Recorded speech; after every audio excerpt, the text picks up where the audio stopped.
Oi, oi! Se você não me conhece, eu sou a Mari, eu falo de entretenimento aqui no YouTube e nesse vídeo eu vou falar sobre o filme Cinderela, protagonizado pela Camila Cabello. Esse filme ele foi lançado hoje, no dia 3 de setembro de 2021. Eu já tinha conseguido assistir ao filme com antecedência e tinha comentado as minhas opiniões, as minhas primeiras impressões no meu Twitter. Se você não me segue no Twitter, é @maribianchini por lá. Mas nesse vídeo aqui a gente vai conversar com um pouquinho mais de profundidade. A maior parte desse vídeo vai ser sem spoilers, mas em determinado momento eu vou comentar algumas coisas com spoilers, e aí quando esse momento chegar, eu aviso vocês para quem ainda não assistiu ao filme poder sair, assistir e voltar para terminar o vídeo depois. Combinado? Bom, Cinderela, como eu disse, é um filme de 2021 que é uma releitura do clássico do conto de fadas Cinderela da Disney. Esse filme, ele é protagonizado pela Camila Cabello e ele foi dirigido pela Kay Cannon, que já trabalhou nos filmes Pitch Perfect, A Escolha Perfeita, e também na série New Girl como roteirista e produtora. Ela não tem tantos trabalhos assim como diretora, mas ela tá aqui a cargo de Cinderela. Esse filme, ele era para ter sido lançado no cinema em fevereiro desse ano, mas ele acabou sendo adiado algumas vezes e por conta da pandemia, a Sony Pictures, que é a empresa responsável pelo filme, decidiu vender os direitos de exibição para o Prime Video da Amazon. Então o filme chegou com exclusividade no Prime Video nesta sexta-feira. Além da Camila Cabello, a gente tem um elenco de peso nessa produção. A gente tem o Billy Porter como a fada madrinha, como a fada madrinha sem gênero, na verdade, né? A gente tem a Idina Menzel como a madrasta, o Pierce Brosnan como o rei, o James Corden como um dos ratos que ganha vida ao longo do filme e outros nomes importantes. No papel do príncipe, a gente tem o ator Nicholas Galitzine. Talvez eu não esteja pronunciando corretamente o sobrenome dele, mas tudo bem. Nessa versão da clássica história de Cinderela, a Cinderela é uma jovem que está muito focada no seu futuro. Ela não quer muito saber de amor e de homem, porque o sonho da vida dela é poder vender os vestidos que ela cria. Ela é uma designer de vestidos, ela faz vestidos no porão da casa dela e ela gostaria de um dia poder comercializar esses vestidos, vender esses vestidos para as pessoas do reino poderem usar. Mas tanto o comércio daquela época, daquele contexto, quanto a sociedade como um todo são muito machistas. Então, mulheres normalmente não têm essa função na sociedade. Por outro lado, o pai do príncipe Robert, o nosso rei da história, quer muito que o filho crie juízo, tome responsabilidade pelas coisas e pare de agir de forma imprudente e irresponsável mesmo. E por isso ele quer encontrar uma esposa para o filho dele, ele decide dar um baile para que o filho consiga conhecer mulheres e opções e se interesse por alguém e escolha uma esposa, já que é ele quem vai assumir a função de rei no futuro, né? Ele é o próximo na linha de sucessão. Só que o príncipe Robert não tem uma vontade tão grande assim de se tornar rei. Não é um sonho para ele. Ele não quer essa responsabilidade para ele. Então a gente tem essas duas dinâmicas dos dois protagonistas dessa história, do nosso casal protagonista, e as coisas vão se desenrolando a partir disso. A gente já tem muitos filmes que são releituras da história clássica de Cinderela.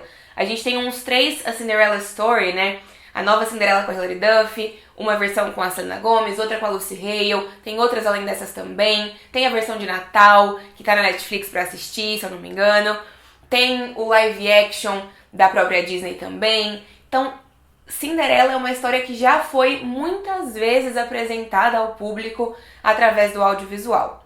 O que então que esse filme, que Cinderela 2021, tem de diferente, tem de novo para mostrar?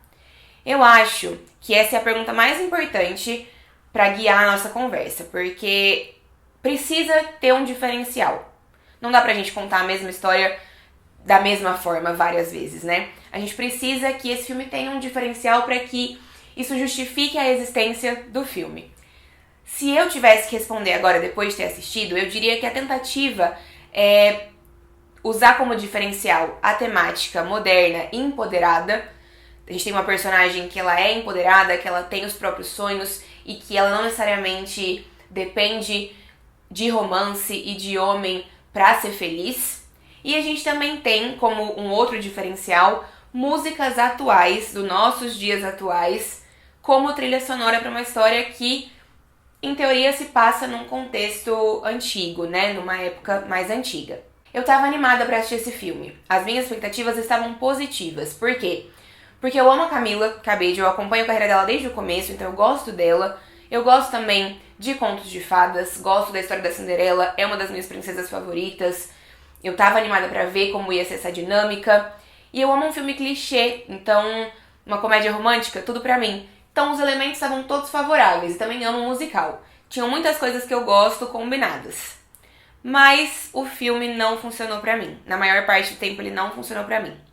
E principalmente porque o que a gente tinha de diferencial, ao invés de destacar o filme como algo bom, acaba causando estranheza. Essas duas coisas que eu disse pra vocês que a gente tem que diferenciam esse filme dos outros, acabam só estando ali pra causar estranheza e incômodo mesmo, ao invés de serem coisas positivas. É claro que não dá pra gente assistir ao filme esperando uma grande obra-prima cinematográfica, um filme que vai aparecer nas principais premiações, no Oscar, no Globo de Ouro, que vai pro Festival de Cannes. O filme não tem essa intenção, e não é justo da nossa parte esperar algo nesse sentido também.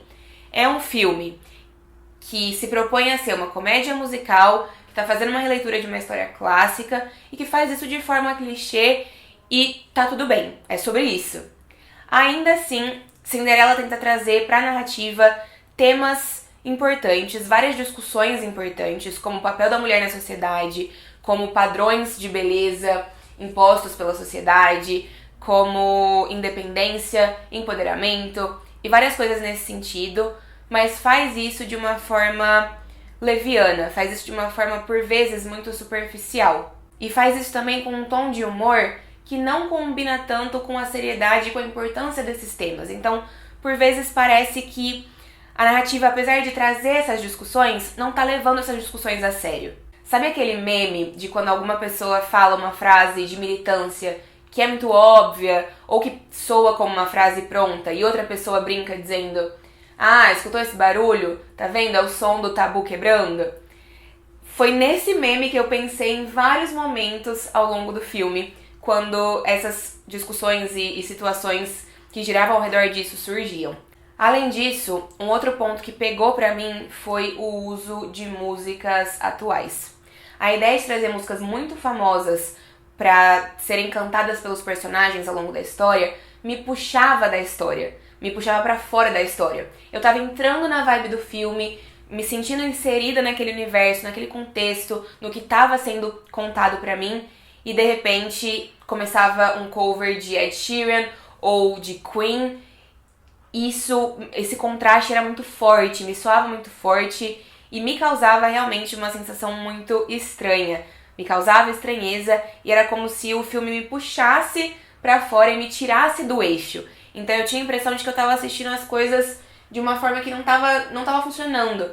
A sensação que eu tive quando eu terminei foi que eu não consegui focar 100% no filme o tempo todo, porque sempre tinha algum elemento me puxando pra fora dessa história. Claro, a gente tem performances grandiosas, a gente tem boas performances, afinal, como eu disse, o elenco é um elenco de peso, que entrega boas atuações, que entrega bons números, mas essas performances sempre me soavam fora do tom, porque as músicas escolhidas, na minha opinião, não combinavam com a vibe do filme. Um exemplo disso, e agora eu chamo a atenção para um spoiler rápido que eu vou dar nesse momento.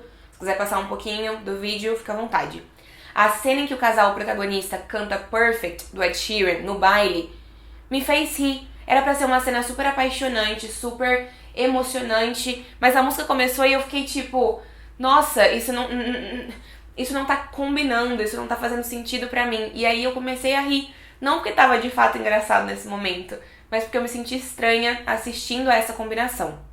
Vamos falar agora um pouquinho sobre o desempenho da Camila Cabello no filme. A Camila é cantora, esse é o primeiro trabalho sério dela como atriz, e eu acho que vale a gente pontuar que ela tá ótima aqui. Não é porque ela é uma atriz iniciante que ela entrega um trabalho ruim.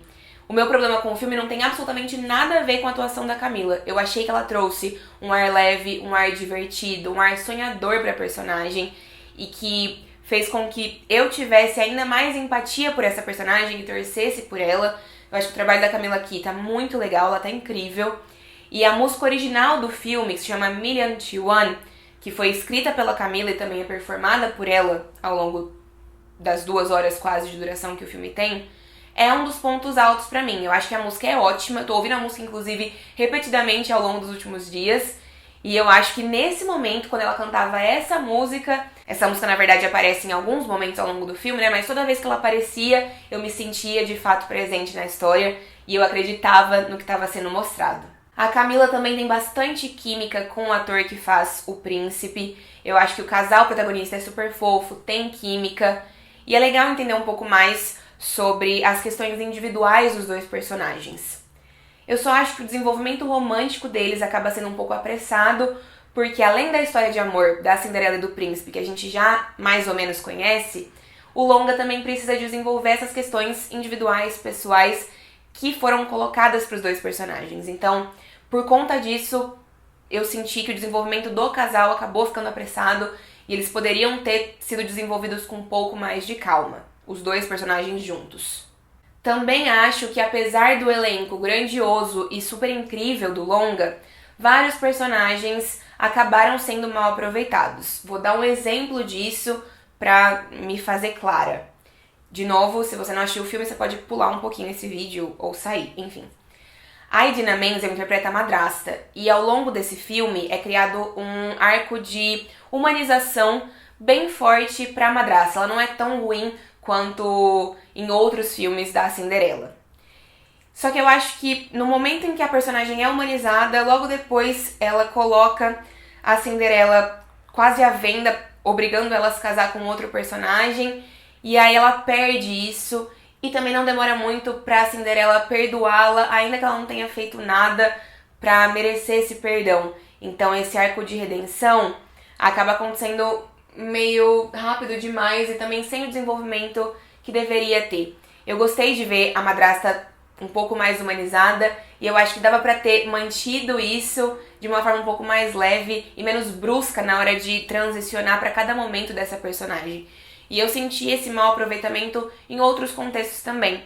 O Pierce Brosnan como o rei, o Billy Porter aparece somente em uma cena ali, que é a cena principal de Fada Madrinha, e o próprio James Corden também, que aparece em momentos pontuais, só arrancando algumas poucas risadas. Então a gente vê muito pouco desses personagens. Eu acho que eles poderiam ter tido um pouquinho mais de aprofundamento. Acho que o elenco acabou sendo mal aproveitado. De forma geral, eu sinto sim que o filme poderia ter sido mais. Ele poderia ter sido um filme melhor, com alguns ajustes de roteiro. Porque a gente tem elementos muito legais, a gente tem atores legais, personagens com boas químicas entre si na hora de entregar atuações. A gente tem números musicais bem ensaiados e bem apresentados. Realmente acho que com alguns ajustes de roteiro e de trilha sonora, o filme poderia ter sido melhor do que ele é de fato. De qualquer maneira, dá pra se divertir assistindo Cinderela, dá pra dar boas risadas, o filme tem algumas piadas que fazem a gente rir. E se você estiver esperando pelo tipo certo de entretenimento, talvez você goste do filme. Você tem que saber o que esperar para conseguir apreciar esse filme da melhor forma possível. É isso que eu tinha para comentar sobre Cinderela do Prime Video com a Camila Cabello. Espero que vocês tenham gostado desse vídeo. Se vocês gostaram, já aproveitem, deixem um joinha, compartilhem esse vídeo nas redes sociais de vocês, me ajuda muito. E também comentem aqui embaixo o que é que vocês acharam do filme. Se vocês tiveram uma opinião parecida com a minha, se vocês tiveram outra opinião, também tá tudo bem, as pessoas têm gostos e opiniões diferentes, não tem nada errado com isso. Tá bem? Obrigada por terem me assistido, um beijo grande e a gente se vê numa próxima.